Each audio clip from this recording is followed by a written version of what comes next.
My son told me to stay out of his marriage. So I did. I stayed out of everything I paid for, including the house I gave them as a wedding gift. What happened next? Well, they weren't ready for that. Before we begin, thank you for listening to this story. If this story speaks to you, hit that subscribe button and let me know in the comments where you're listening from. I read every single one. Now let me tell you what happens when a mother reclaims her name. I gave that boy everything. Not just the big things. The food, the roof, the education. I gave him my knees, my spine, my prayers. I gave him my 20s, my 30s, and all the peace I never got back. His daddy left when he was 3. Said he'd come back after he figured himself out. He's still figuring, I guess. But Marcus was my entire reason. I worked double shifts at County General, cleaning vomit-off tile and praying that my back would hold up just long enough to get through one more room. And when I came home, I made dinner from scratch. Helped him with homework. Listened to him tell me about the weird kids at school and how he wanted to build houses when he grew up. We used to dream together, me and him. I'd tell him, "Mama gone, get us a house with no upstairs neighbors. One where the walls don't hear nobody arguing." And he'd say, "I'm gone be rich one day and buy you one with a garden." I smiled every time, even when my hands were too sore to hold a spoon. When I bought my first house at 42, you would have thought I won the lottery. A little red brick number with crooked shutters and a creaky porch, but it was mine. I planted roses in the front yard and named each one after a struggle I survived. Eviction, exhaustion, betrayal, pneumonia. They bloomed anyway, just like I did. By the time Marcus was 34, he was doing well. Worked at some firm downtown. Talked about client acquisition and equity potential. I didn't understand half of it, but I always asked questions. I stayed involved. When he brought home Kendra, I smiled and baked sweet potato pie. She was pretty, hair always slicked, nails always done. She spoke with a tone like every word was a business pitch. I didn't mind it. I figured it was just her style. I offered to help with wedding planning. She declined, politely but firmly. So I didn't push. When they got married, I gave them the house. Not a check. Not a loan. The house. That little red brick sanctuary I worked my whole damn life for. I'd already moved into a small condo closer to work. I didn't need much anymore. I wanted them to have something real. Something safe. Something solid. Start your life in a place built on sacrifice, I told them. They both smiled. Kendra said thank you, but it was quick, rehearsed. Like she said it a dozen times that day. I chalked it up to wedding nerves. At first everything seemed normal. I'd drop off leftovers every now and then. I'd get photos of their redecorating. Then the communication slowed. First it was days without text. Then weeks. I'd call and Marcus would answer with that distracted voice. The one people use when they're not alone. I started noticing things. Like how every picture they posted said, "Finally built our dream space," or, "Started from the bottom, now look." I wasn't mentioned once. I let it go. Thought maybe they were just adjusting to married life. Then came the day I brought over a peach cobbler. I didn't tell them I was coming. I just baked it and went. Peach cobbler was always Marcus's favorite. Ever since he was a boy, he'd ask for it on every birthday, every job interview, every rough day. He once said it was better than anything in the world, even video games. I remembered that while I pressed the crust down, brushing the sugar over the top. I remember thinking maybe this would reconnect us. I got to the house, my house, and knocked. Marcus opened the door halfway. Not wide, not welcoming. Just halfway. "We've talked about this, Mom," he said. I blinked. "Talked about what, baby? You can't just pop up. Kendra and I, we have boundaries. A schedule." That word. Boundaries. I could have spit. I hadn't raised him with guilt, hadn't hovered like those TV mamas. I showed up maybe once every few weeks, always with food, always with a smile. Before I could respond, I heard her voice behind him. "Honestly, Marcus, we've been thinking about changing the locks." She said it like she was asking for sparkling water. Come, flat. And then she laughed. Laughed. He laughed too. My boy.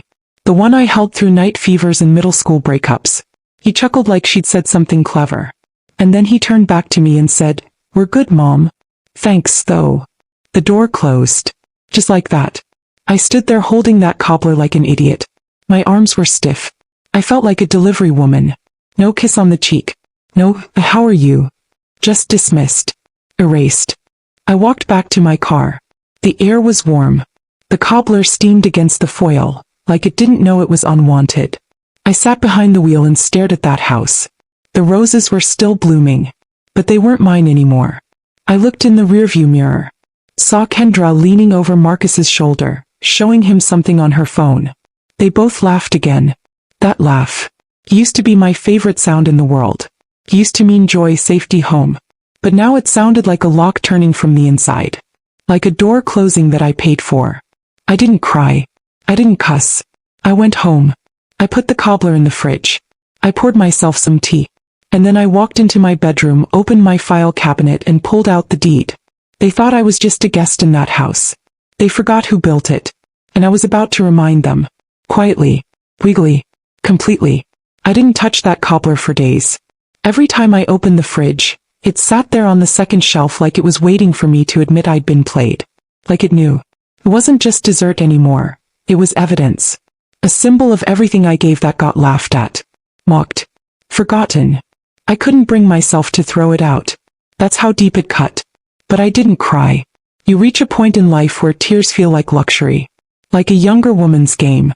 When you've buried people, worked overtime while sick and stayed strong while folks cracked around you, you learn to turn pain into silence. Not weakness. Silence. The kind that makes people uncomfortable because they don't know what's coming next.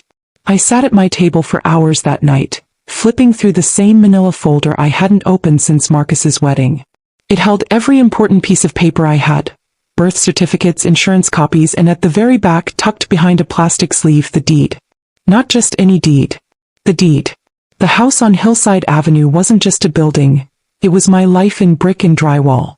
Every nail in that place was paid for in hours of my life I'll never get back. Scrubbing floors. Emptying bedpans.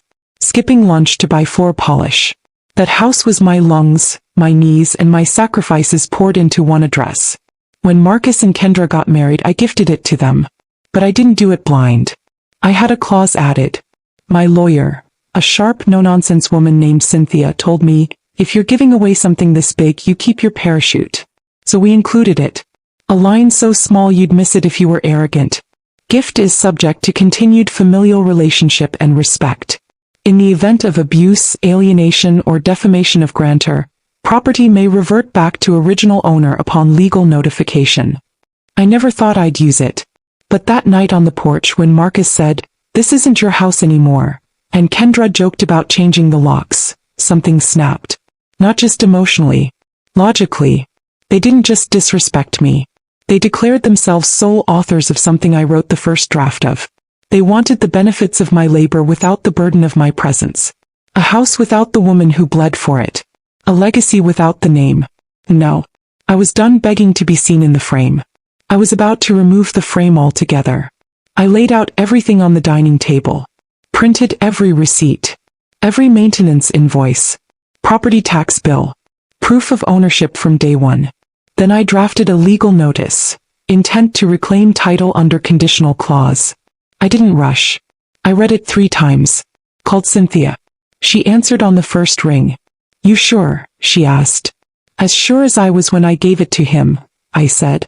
"Then let's go to war quietly." She smiled. I didn't. 3 days later I sent the notice to the county registrar. Certified.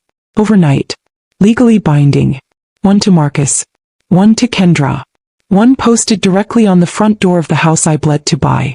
So I heard nothing. No text. No call. No knock at the door. Just silence. Until 5 days later when my phone rang, blocked number. I let it ring twice then picked up. "Mama, what the hell is this?" Marcus's voice was clipped, almost shaking. "What's what?" "There's a notice on our door. Saying we have 30 days to vacate. Are you serious?" "It's not your door," I said calmly. "It's mine." His silence crackled on the other end. "You gave us that house, Mama. As a gift." I gave it to the man I raised. The one who knew better than to laugh at his mother on the porch she built. That wasn't. Kendra didn't mean anything by that. She meant it when she said she was changing the locks. That was enough. He exhaled hard. "You're punishing us over a joke? I'm reclaiming my name before y'all erase it entirely." A long pause. "Do you know how this makes us look?" I almost laughed. Boy, you worried about how you look. You should be worried about how you treated me. He hung up. No goodbye. Just a click. The next morning, Kendra posted some slick video online. One of her crying into the camera about boundaries and respect, and how her husband's mother was trying to ruin their marriage. He never said my name. Never mentioned the house. Just enough crocodile tears and soft piano music to stir up sympathy. But the internet? It's not as dumb as she thinks. People started piecing it together. A few folks reposted the wedding pics, the captions claiming they built everything from scratch. One woman even dug up a Facebook post I made the day I gave them the house. She quoted me word for word. "I pray this home gives you the peace I never had. Build wisely." That went viral. Her little video got buried under comments like, "Y'all erased that woman's whole name. She gave you a house and you mocked her? Black mothers are not disposable." She tried deleting it. Then she went private. I didn't say a word. I just waited. Meanwhile, the clock ticked. 25 days left. Then 20. Then 15. No calls. No apologies. Just whispers. And every time I opened that fridge and saw that cobbler, I thought they still think this is a negotiation. But it wasn't. It was already done. And they were running out of time. 7 days left. That's all they had. And they didn't even know it. Or maybe they did and they were just pretending they didn't. That's how some people cope with consequence. They ignore it until it shows up in the form of a sheriff and a clipboard. I wasn't waiting for an apology anymore. I wasn't waiting for Marcus to come to his senses or for Kendra to fake tears at my door. I'd already given them more grace than they ever earned. This wasn't about reconciliation. This was about removal. Quiet, legal, final removal. Still, I'll admit this part wasn't easy. You don't raise someone for 30 years, sacrifice for them, bury your whole damn youth in their future and then celebrate taking something back. There's no joy in that. Only clarity. And sometimes clarity cuts deeper than hate. On the 7th day I went to church. Sat in my usual spot, 2 pews from the front, far right side, where the sunlight hits the stained glass windows just enough to make the dust sparkle. I didn't pray for strength. Already had it. I prayed for peace. Not for me, for Marcus. Because after this there would be no going back. I walked out before the benediction. I didn't want hugs. I didn't want pity. I just wanted silence. When I got home I found the voicemail. It was from Cynthia. Judge signed the ruling. Title reversion is final. The house is legally yours again, Gloria. They have 3 days to vacate or they'll be removed by force. She didn't say it cold. Cynthia's a bulldog in court but soft in spirit. I could hear the sympathy in her voice. She knew this wasn't just paperwork. It was blood work. I didn't listen to the rest. I knew what came next. The countdown had become official. 3 days. The next morning I took a slow walk through my condo. No music. Just the sound of my slippers dragging across tile. I passed by the shelf where I keep my photo albums. My fingers hovered over the spines. I almost pulled one down. Marcus's high school graduation. The look in his eyes when I handed him his first laptop. He hugged me so tight that day I couldn't breathe. But I didn't open it. I wasn't in the mood to mourn someone still breathing. That I made tea. Strong. But no sugar. Then I opened Facebook. Not for them. For me. I typed. Some people forget the foundation they're standing on. Until it moves. No names. No shade. Just truth. 37 likes. 8 comments. All from women I'd known for decades. Women who had raised children into strangers. Women who had paid rent on respect and got evicted anyway. One comment said, "Say it louder, Gloria." Another just said, "I feel this." Later that afternoon I went to the bank. I requested a full printout of the utilities and property maintenance accounts still in my name. The house had been theirs in theory, but I never took my name off the records. I'd kept paying the property insurance. I knew Kendra didn't notice. Those kinds of women never ask who's behind the curtain, long as the lights stay on. The clerk gave me a folder an inch thick. I smiled. Back home I flipped through it all. Dates. Amounts. Auto deductions. My generosity printed in black ink. Marcus called that night. Not from his number. It was a new line, one I didn't recognize. I let it go to voicemail. When I listened, I heard the voice of a man I didn't recognize either. "Mama, I know you're mad. I know we made mistakes. But can we please talk before this goes too far? Too far? He must have thought this was step one. I had just started. Like I hadn't been sitting on this decision since the first time he closed that door in my face. I didn't call back. 2 days left. Kendra called next. I didn't answer. She texted instead. You're hurting your son more than you realize. You're tearing this family apart. People are talking. I typed a reply. Deleted it. Typed again. Deleted again. Then I sent one message. I stayed out of your marriage like I was told. Now stay out of my house. Blocked her after that.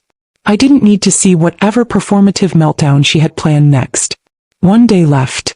Cynthia called again. She said the sheriff had already been scheduled to oversee the transition. She asked if I wanted to be there when the locks were changed. I said no. I've already seen enough. That night I cooked dinner. Not takeout. Not leftovers. A full spread, collard greens, baked chicken, black-eyed peas, cornbread. The kind of meal that smells like roots and redemption. The kind I used to make when Marcus came home from college. I didn't do it to celebrate. I did it because I needed to remember who I was before they tried to rewrite me. I ate alone. Quietly. Gratefully. Then I went to the fridge. Opened the door. Took out the cobbler. It was still there. Covered in foil, slightly wilted. I warmed it up. Sat down at the table. Took one bite. And it tasted just like I remembered. Sweet. Satisfying. The morning came quietly. I woke before the sun touched the blinds. My body, it always knows. Doesn't matter how long I sleep. On days like that I just wake. Fully. Alert. Ready. No music. No phone. Just me and the hum of the fridge and the whisper of God saying, "This is the day it ends." I didn't plan to be at the house. I told Cynthia that already. I wanted nothing to do with the actual handover. I'd signed the paperwork. I'd set it in motion. My name was back on the deed. The house was mine again. I didn't need to watch anyone pack a box. I didn't want to hear a single excuse. I didn't want to see Marcus's eyes, not if they weren't going to be the ones I remembered. So I stayed home. Made coffee the old way. Not from a machine. Not from a pod. I boiled it in the pot like I used to when I couldn't afford filters. And while it brewed, I stood in the kitchen and watched the light creep across the counter. And I thought, today I cut the cord. Then there was a knock. At first I thought it was the sheriff, maybe someone dropping off final paperwork. But when I looked through the peephole and saw her, I almost closed the door again without thinking. Kendra. On my porch. Holding a little to-go cup of coffee like it meant something. I didn't open the door right away. I let her knock again. I needed her to feel what it's like to be on the outside. Not invited, not welcomed, just tolerated. When I finally opened it, I didn't bother with greetings. She tried to smile. She wore those oversized sunglasses that women wear when they want to look dramatic in public. Her hair was pulled back tight, but not in a cute way, in a rushed, anxious, I didn't sleep kind of way. I just want to talk, she said, soft as sugar she never gave me. I didn't step aside. Say it from there. Please, she tried again. Just 5 minutes. I didn't move. I didn't blink. I just crossed my arms and leaned against the doorframe like I had all the time in the world. She exhaled like she was the one being wronged. We didn't mean to disrespect you, she said. It was just boundaries, you know? I stared at her. I wanted her to say it with her whole chest like she did the day she joked about changing my locks. But she couldn't. Because today the locks weren't a joke anymore. You called me a guest in my own home, I said. And laughed while doing it. That wasn't what It was, I cut her off. Don't lie now. You knew exactly what you were doing. You wanted me erased. Quietly. Featly. Like old furniture no one wants to get rid of in front of company. She looked away. You didn't just ignore me, I continued. You dishonored me. You took what I bled for, smiled for the camera, and made me the background noise. He swallowed. Then she said something she shouldn't have. Marcus didn't mean any of this. That's when the fire rose in me. No. I said. So when he looked me in the face and said this wasn't my home anymore? When he stood beside you like a shadow and watched you belittle me? When he let you post photos calling that house your dream without a single word of credit to the woman who paid for the foundation? That wasn't his choice. She went quiet. Like someone slapped her without touching her. You don't get to come here and pretend this was an accident. You knew what you were doing. You wanted me gone. Well, now you got it. Congratulations. Her lip trembled. That performative tremble women like her master so well. You're really going to make us homeless? I scoffed. Homeless? Please. You've got followers, sponsors, your family. You've got options. What you don't have is my house anymore. I built a brand around that kitchen, she snapped. And I built the kitchen, I said coldly. Before you ever knew what a ring light was. She tried again. People are talking, Gloria. You're ruining our image. Do you care about how this affects Marcus's job? His reputation? I laughed then. Not loud, just enough to let her know how pathetic it sounded. He cared about my dignity? I asked. My standing in the family? My image when he shut me out of the house I gave him? She didn't answer. I stepped outside and closed the door behind me. Made sure she couldn't even breathe inside my piece. I leaned in close. You should have read the clause, I said. It was right there. Small print. The same way y'all made me small in my own home. She finally broke. Not all the way. But her eyes welled up and for a second she looked like someone who finally saw the train coming. Too late to move. Then she said something weak. Something desperate. What do we tell the neighbors? I smiled wide this time. Tell them the truth, I said. Tell them the house went back to the one who never left it. She walked off then. No more tears. No more begging. Just quiet footsteps and shame. The same shame she tried to hand me on a silver platter 6 months ago, when I stood on my porch with peach cobbler and a heart full of love. I watched her drive away. No honk. No wave. Just gone. Cynthia texted at 1:06 p.m. They're out. Keys collected. Lock changed. Property cleared. All yours. I didn't reply. I just sat down at my kitchen table and looked at my hands. The same hands that cleaned operating rooms, braided Marcus's hair, planted roses, and signed the paper that took back everything they thought I forgot how to claim. I wasn't angry anymore. I was sovereign. And that silence, that was the sound of a matriarch taking back her name. The day after the eviction, the neighborhood group chat exploded. I wasn't even on it, but Miss Carolyn from across the street sent me screenshots all morning. There was one from a woman named Brittany, lived 2 houses down from Hillside. Did y'all see the sheriff out there? What happened? Then someone else chimed in. I thought they owned that place. Kendra always said it was her dream home. Then the story started. Apparently, Marcus and Kendra didn't tell anyone what was going on. No notice. No warning. Just left the house in silence while the locksmith changed the bolts. No truck. No help. Just 2 people walking out of a life they pretended to build, carrying boxes they thought they were entitled to. By 3 p.m. it was online. A small local blog posted a write-up. Black entrepreneur couple evicted from historic family home in quiet legal dispute. They didn't mention my name, but they didn't need to. In the comments, people were already digging. Someone found the wedding photos from 4 years ago. Me in a navy dress, handing them a small wooden box tied with ribbon. Inside had been the keys and a handwritten note. To my son and his new bride, I hope this home holds the kind of peace I never had. May you build without forgetting who laid the first brick. It had gone semi-viral at the time. People said it made them cry. That post resurfaced. And when it did, everything changed. People weren't mad at me. They were mad at them. One comment said, "Y'all erased the woman who gave you the roof." Another, "She built that home and they turned her into a guest." Another, "Black mothers are not ornamental. They are the foundation." I didn't comment. I didn't share. I didn't say a word. But I watched. Watched as Kendra locked her social media. Watched as Marcus's job quietly removed his photo from their website's homepage. Watched as the house sat still on Hillside Avenue, quiet now finally, peaceful. I went there once. Just once. I parked across the street and sat in my car with the engine off. It was the same house, but it felt different. Maybe because for the first time in years, it didn't carry the sound of laughter that didn't belong to me. It didn't have a porch full of strangers or the smell of food I didn't cook. Just existed. Waiting. 2 days later Marcus called. This time he didn't use a blocked number. I knew it was him. I let it ring twice before picking up. His voice was dry. Flat. Not angry anymore, just hollow. "Hi." That was all he said. "Hi," I said back. I just wanted to say I saw the posts." "Mom." There was a pause. I could hear him breathing. Hear the words he was struggling to form. Everything's kind of falling apart right now. I didn't answer. Kendra's blaming me. Her family's disappointed. So I didn't answer. He exhaled. You really didn't have to go that far. That made me blink. I almost laughed. But I didn't. Marcus, I said, calm as glass, I didn't go far. I went home. Silence again. You embarrassed us, he whispered.